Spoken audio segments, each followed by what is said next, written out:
Bonjour à tous, c'est Séverine, bienvenue sur votre retraite de carême, faire de chaque jour un jour sacré. J'espère que vous allez bien et que petit à petit vous sentez qu'il se passe quelque chose dans votre cœur et que peu à peu vous rapprochez de plus en plus de Jésus. N'oublions pas que c'est vraiment le but du carême. Aujourd'hui, c'est mercredi et nous allons parler de la charité. Et une des nombreuses qualités qui découlent de la charité, c'est la solidarité. Et aujourd'hui, voilà, j'avais envie que nous soyons solidaires avec nos frères et sœurs chrétiens d'Orient. On en entend parler de temps en temps, mais on n'y pense pas assez. Et ce sont vraiment des personnes très importantes dans le christianisme. Ce sont un petit peu nos frères et sœurs aînés. Pourquoi ? Parce que ce sont tout simplement les descendants des premiers chrétiens. Imaginez-vous les premiers hommes et femmes qui ont cru en Dieu, qui ont cru en Jésus, qui ont cru dans le royaume de Dieu. Et c'était pas évident parce que ils étaient vraiment une poignée au départ. Et vraiment, voilà, ce sont des gens merveilleux, de courage et de solidarité, car eux-mêmes, ils font preuve énormément de solidarité entre eux. Ce sont voilà, ils souffrent énormément, on le sait.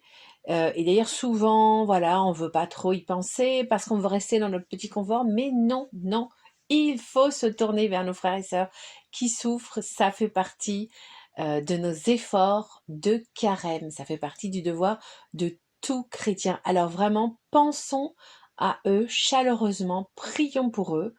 Donc les chrétiens d'Orient, on les trouve évidemment en Palestine, on les trouve en Égypte, on les trouve en Syrie et on les trouve en Irak. Et en plus, ayons vraiment une pensée toute particulière pour les Syriens qui, ces derniers temps avec les Turcs, ont été très très lourdement éprouvés par un séisme. Donc vraiment ayant une pensée chaleureuse pour eux chaque jour. Donc soyons solidaires avec eux, c'est vraiment important. On peut donc prier, on peut s'abonner à des communautés de chrétiens d'Orient. Il y en a sur Hosanna, moi je suis abonnée à SOS Chrétiens d'Orient. Il y a une publication, je crois, une fois par mois. Donc vous voyez, c'est pas quelque chose non plus qui va vous prendre beaucoup de temps, mais il faut quand même, voilà, accorder quand même un minimum de temps à nos frères et sœurs d'Orient. Solidarité envers eux et aussi énorme respect. Moi, j'ai énormément d'admiration pour toutes ces personnes, toutes ces femmes, tous ces hommes qui vraiment chaque jour continuent de prier, continuent de mener leur vie de chrétiens dans des pays qui sont souvent très hostiles à notre foi. Et ce sont vraiment pour nous des exemples à suivre. Ce sont des exemples d'un très très grand courage parce que nous, finalement, nous sommes chrétiens dans un très grand confort.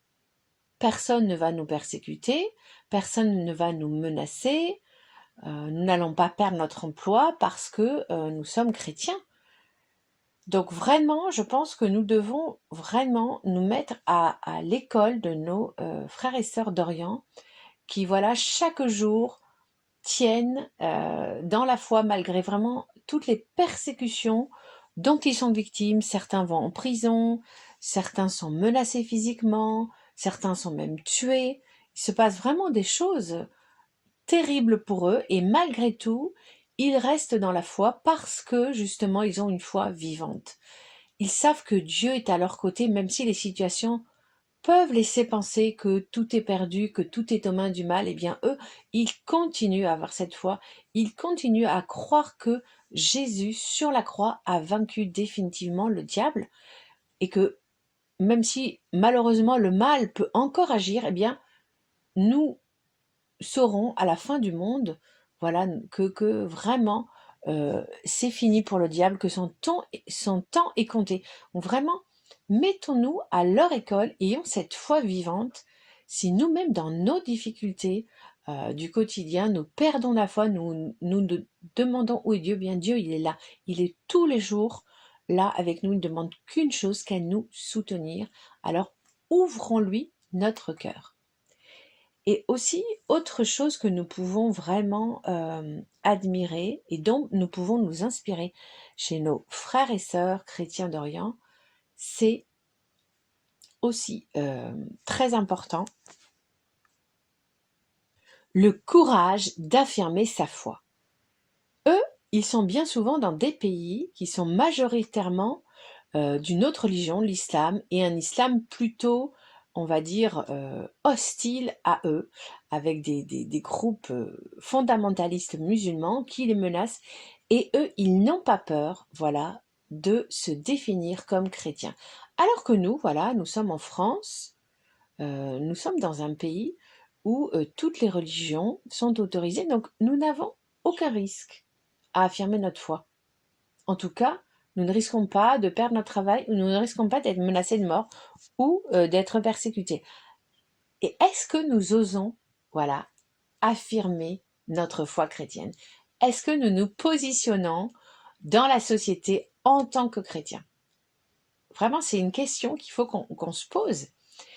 Et vraiment, je vous invite à réfléchir à cette question et à vous demander comment, dans vos contacts, que ce soit sur les réseaux sociaux, sur votre lieu de travail, avec vos amis, avec vos membres de la famille, comment vous pouvez arriver finalement à vous positionner en tant que chrétien quand vous sentez que parfois il y a des conversations qui vous choquent, qui sont vraiment opposées à vos valeurs chrétiennes.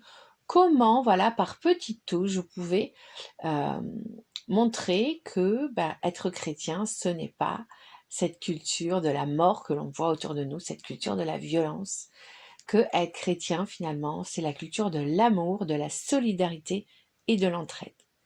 Voilà, alors sur ces belles qualités, voilà, je propose que nous passions un petit temps de prière pour nos frères et sœurs chrétiens d'Orient.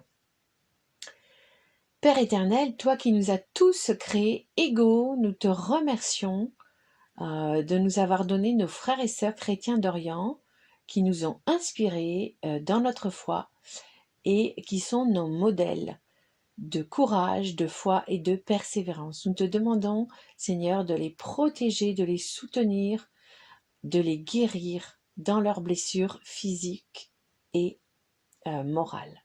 Merci, Seigneur. Amen. Voilà, j'espère que ce podcast vous a plu. Merci de liker et de partager autour de vous pour faire rayonner l'amour du Christ. Je vous dis à très bientôt, c'est-à-dire à vendredi. Soyez bénis.